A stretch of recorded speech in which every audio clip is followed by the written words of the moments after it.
కంటి అద్దాల నుండి శాశ్వత విముక్తి పొందండి. లాసిక్ సర్జరీ 14,000 మాత్రమే. వివరాలకు సంప్రదించండి. ఆఫీస్కు లేట్ అవుతున్నా, ఇంపార్టెంట్ పని మీద బయటకు వెళ్తున్నా రోడ్డు పైన అంబులెన్స్ కనిపిస్తే మాత్రం దారిస్తాం.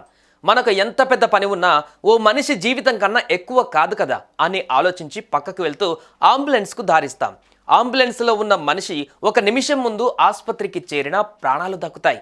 అదే అర నిమిషం ఆలస్యమైనా కూడా ప్రాణాలు పోతాయి. అందుకే సామాన్య జనం మాత్రమే కాదు, సెలబ్రిటీలు, ప్రోటోకాల్ ఉన్న పొలిటీషియన్స్ సైతం అంబులెన్స్కు వెళ్తుంటే తమ వాహనాలను సైడ్కి తీస్తుంటారు.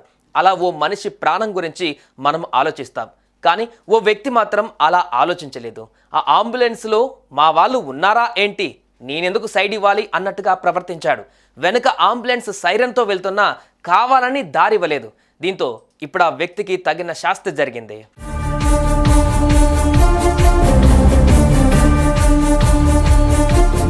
ఇంతకీ ఏం జరిగిందనే విషయానికి వస్తే, కేరళలో ఓ వ్యక్తి కారులో వెళ్తున్నాడు. అతని వెనకే అంబులెన్స్ ఉంది. అత్యవసరంగా వెళ్తున్న అంబులెన్స్ డ్రైవర్ సైరన్తో పాటు హారన్ మోగిస్తున్నాడు. అయినా ముందున్న కారు డ్రైవర్ సైడ్ ఇవ్వలేదు. చాలాసేపటి వరకు కారు వెనకాలే అంబులెన్స్ వెళ్ళవలసి వచ్చింది. దీంతో విషయం మొత్తాన్ని అంబులెన్స్ సిబ్బంది ఫోన్ రికార్డ్ చేయగా సోషల్ మీడియాలో వైరల్ అయ్యింది. కార్ రిజిస్ట్రేషన్ ప్లేట్ నుంచి డ్రైవర్ను సియాజ్గా పోలీసులు గుర్తించారు. వెంటనే అతని ఇంటికి వెళ్లిన కేరళ పోలీసులు 2.5 లక్షల రూపాయల జరిమానా విధించడమే కాక డ్రైవింగ్ లైసెన్స్ రద్దు చేశారు. ఈ విషయం తెలిసిన వారంతా పోలీసులను పొగిడేస్తున్నారు. ఇలాంటి వారికి సరైన బుద్ధి చెప్పారంటూ అంటున్నారు. అయితే మోటార్ వాహనాల చట్టంలోని సెక్షన్ 194 ప్రకారం అంబులెన్స్కు దారివ్వకపోతే 6 నెలల వరకు జైలు శిక్ష లేదా 10,000 జరిమానా, జైలు శిక్ష, కొన్ని పరిస్థితుల్లో 2 విధించవచ్చు.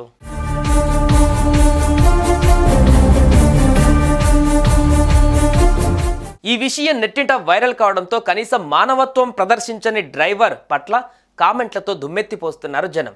ఆ అంబులెన్స్లో అతని కుటుంబ సభ్యులు ఉంటే కూడా ఇలానే ప్రవర్తించేవాడా అని అంటున్నారు. మానవత్వం అనేది ఒకటి ఉంటుంది, ఈ మనిషికి అది లేదు అంటూ కామెంట్లు పెడుతున్నారు. మరి కారు యజమానికి పోలీసులు విధించింది సరైన శిక్ష అని మీరు అనుకుంటున్నారా? కామెంట్స్లో చెప్పండి.